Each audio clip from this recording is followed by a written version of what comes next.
When a panic attack or a deep wave of depression hits, it rarely feels like a problem you can easily solve. It feels like a massive, tangled knot in your chest. Your racing heart, your dark thoughts, and your environment all pulling tighter against each other until you can barely breathe. Clinical therapists don't try to untangle that entire knot at once. Instead, they use a tool from cognitive behavioral therapy called the 5-part model to break it down. Before we go any further, grab a pen and a piece of paper. Bring to mind a specific, recent event that caused you severe anxiety or sadness. Transforming a vague, overwhelming emotion into a structured written map is the required first step.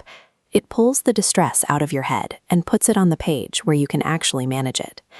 Any massive life problem is actually composed of 5 smaller interacting components. This diagram shows those 5 categories: your environment, your physical reactions, your moods, your behaviors, and your thoughts. Take your paper and recreate this 5-part layout. Leave plenty of space under each header. This is going to be your working map. Step 1 is defining the environment or life situation that triggered your current distress. Ask yourself, have I experienced any recent stressful changes? Am I dealing with any long-term difficulties at work, at home, or with my health? Let's look at Linda, a patient who suffered from severe panic attacks. When she filled out her map, she documented 2 objective facts in her environment: the recent death of her father and a major job promotion. Isolating the external trigger is crucial.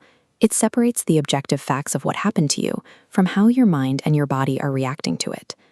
Next, we map your internal responses. Step 2 is scanning your physical body for symptoms during that specific event. Ask yourself, did my energy level drop? Did my heart rate fluctuate? Did I experience sweating, stomach aches, or trouble breathing? Write those down.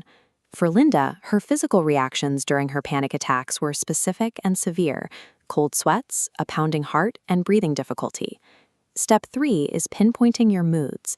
Be very careful here. A common mistake is to write down full sentences or beliefs in this section. You must only use single descriptive words.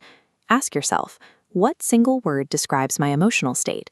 Was I sad, nervous, angry, guilty, or ashamed? Forcing your moods into single words is important. If you write down, I feel like a failure, you are actually hiding a negative thought inside your emotion. A true mood is just the emotion itself, sad or anxious. Step 4 looks at your behaviors. Analyze your outward actions during the event, or equally importantly, what you avoided doing. Ask yourself, what did I do that I want to change? Did I withdraw from my friends?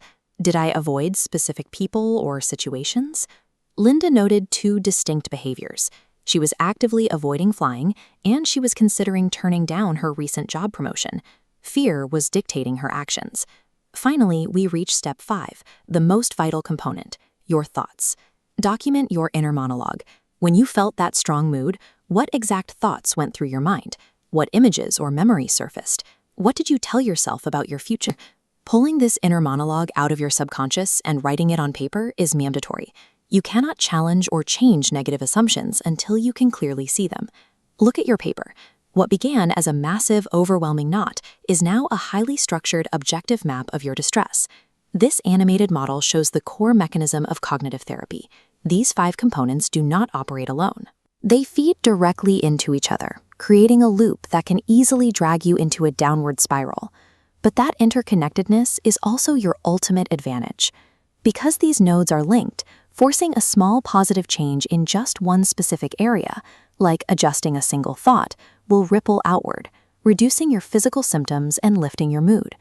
This map will not solve your problem overnight, but it provides the exact blueprint you need to start testing those negative thoughts and permanently changing how you feel.